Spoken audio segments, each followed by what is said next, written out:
Morning folks, today we're going to finish off the Honda fourtrax starter motor rebuild. Here we have the rebuild kit, or brush set kit, pretty much all we need. So we'll go ahead and remove starter motor just down there, as you can see right there, and pull him out again and strip him down and put a new brush set in and see how we go. Alright, so also don't forget to, we're going back in there again, so remove positive lead from the battery. We've got to remove the lead from starter motor, which is right down in there, you can see that. So obviously it's going to be live if we don't, and we'll get a few sparkles and jumps and bang our heads and crack our knuckles. So yeah, always a good practice. Right, so I was about to pull this cover off, and sometimes a lot of these Allen key screws can become quite tight, especially with the aluminium. With the aluminium and steel tends to corrode or cause corrosion. Sometimes quite badly, I don't know why, but it just does.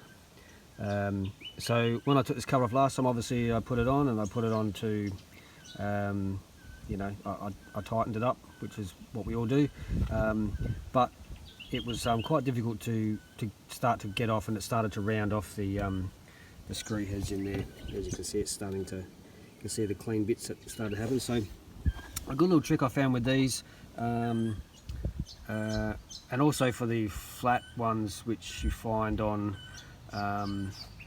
a lot of final drive systems, just give them get a little, that's a bit big one, but just showing you for reference, but just get yourself a punch and a hammer, and sometimes a small gimpy or a decent sized hammer. Just give it a quick little crack, doesn't have to be hard, just enough, and that will quite often just break that seal, and you'll find it will really make it a lot easier to remove, and also it squares back off into the hole here as well, so anything that might have got rounded off, it'll just push that material back and just square it up a bit as well and clean it up, and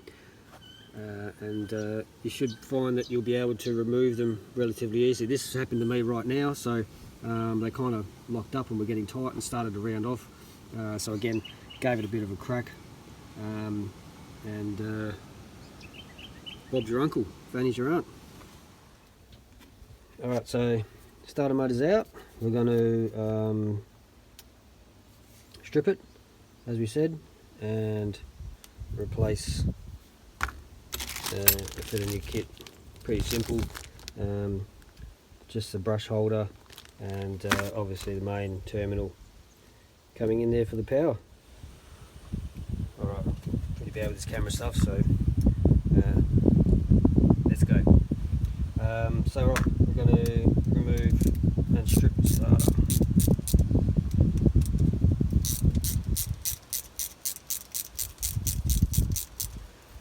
So these bolts will go right the way through. 1, 2, 1, 2, 3.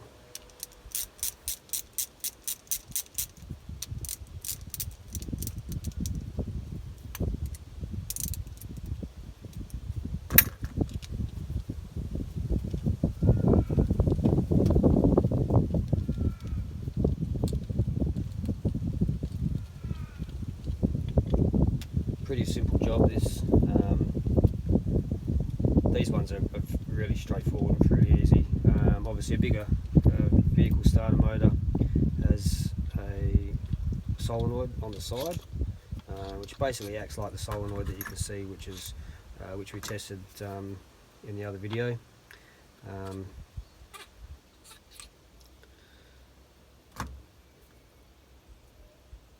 But has different contacts, and you can strip that and clean those as well.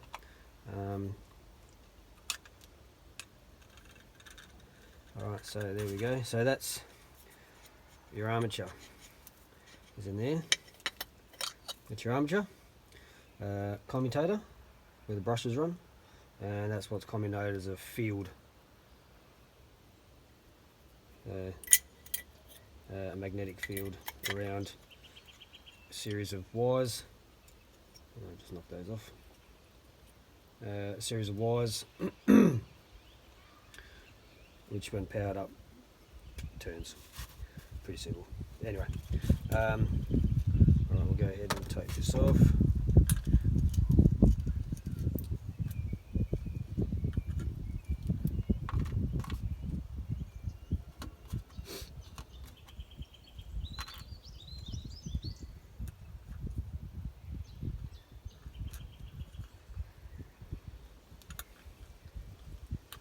Might take a little tap.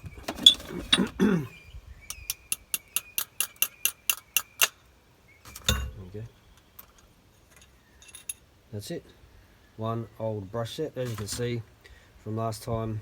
My little brush set here just wasn't contacted. Although when I got here this morning, it actually did start.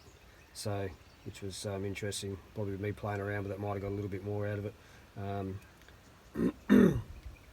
So there are your two brushes which makes contact with the commutator.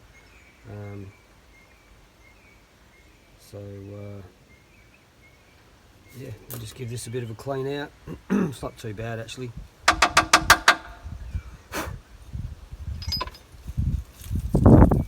not going to go overboard with this one. Doesn't really need it. But obviously if it's you get one that's really bad, then by all means get in there and you really give it a good clean out.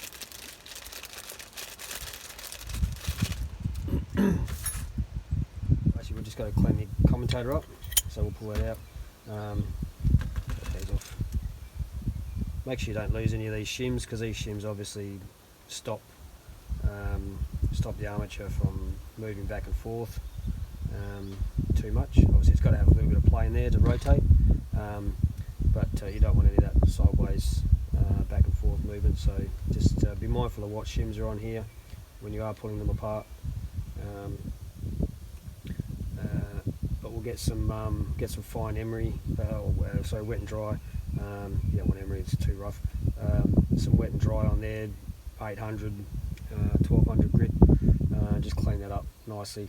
We'll just lightly scratch out these with just with a blade or something, Stanley knife or whatever, just to make sure they're all clear out,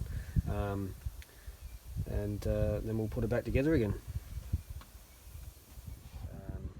So as it turns out, I didn't have any wet and dry, but 240 grit emery turned out okay. You can see that, doesn't look too bad.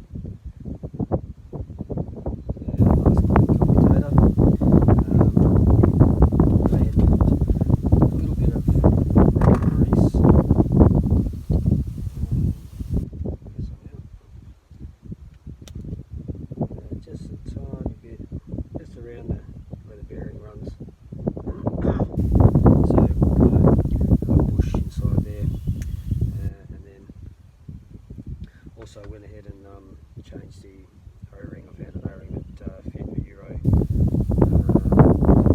metric size. Put a bit of grease on that for now.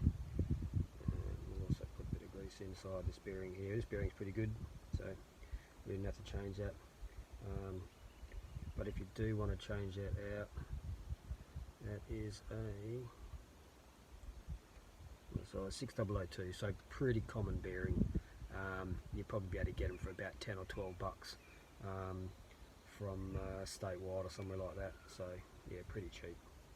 So no dramas there.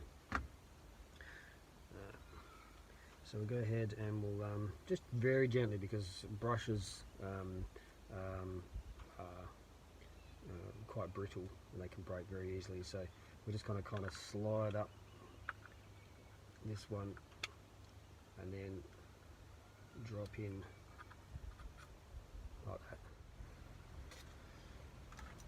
Right, so they had a few interruptions, sorry about that. Anyway, we got our screws lined up, thankfully.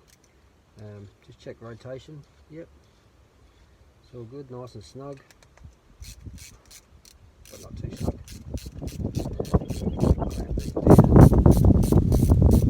Just make sure she still rotates.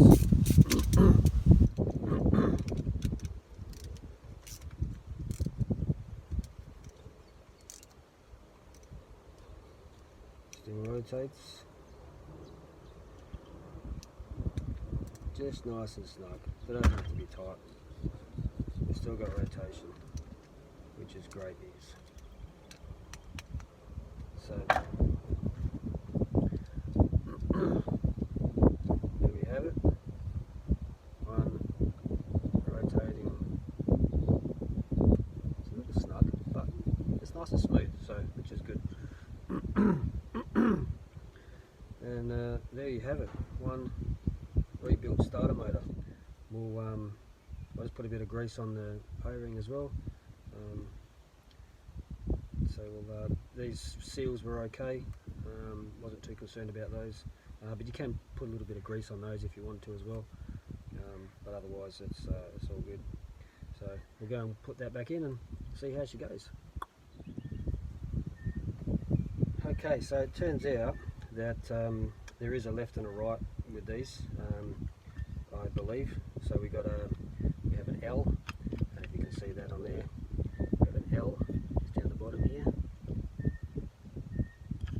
and we have a TR on that one there, probably back to front, seeing as I'm on selfie mode. Yeah, what we'll go ahead and do is just, because it's only really the brushes themselves that are buggered anyway, so we're going to go ahead and just change the brushes over basically with this other one, and then we should be good to go. Obviously there was a left and a right depending on which way this particular starter motor is fitted into a machine, whether it be one of these. These are not a Honda starter motor, these are Mitsuba, so just a generic brand, but made for many types of motors. So yeah, just be mindful of that, because I completely was ignorant to that when I was putting it back together again. So when I ordered the part, I just basically ordered the kit for a trx 250 2007, so I didn't specify left or right. I did notice the L when I pulled it down originally, but I didn't mention that at all when I ordered it. So just maybe be mindful if you are pulling it down. Just check any numbers that are on the plate, check your numbers that are on the starter motor, and just give them to your supplier, just so that you're going to get the right one. Especially at the moment with the way things are taking. Although this didn't take long at all, but the way parts are, I'm waiting 12 weeks on one, another different one, but again a Honda, and a same brand starter motor. But yeah, so just be mindful of that. Yeah, we really don't need the brushes anyway, so we can just change over the brushes. We'll put this original housing back in, and hopefully she'll go the right way. Okay, so here we go. Okay, I'm going to put the starter motor back in. So with any luck, we should be right. Oh, listen to that.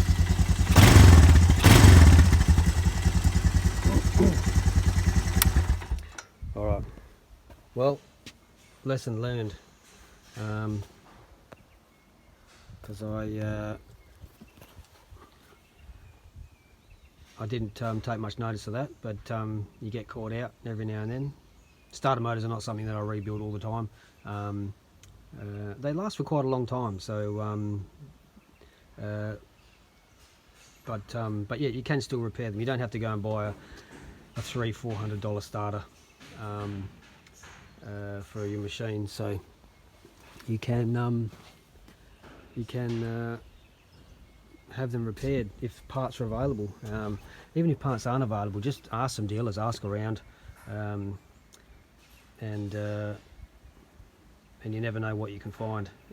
People are quite willing to help you out and and get your parts and look for stuff, and you know, you find a good dealer, you find a good repairist, repairer, hang on to them, and you know, return business is great, and they love it, and they'll do what they can to help you out. So same thing with your mechanic, you know, get a good mechanic, hang on to them. Thanks, folks.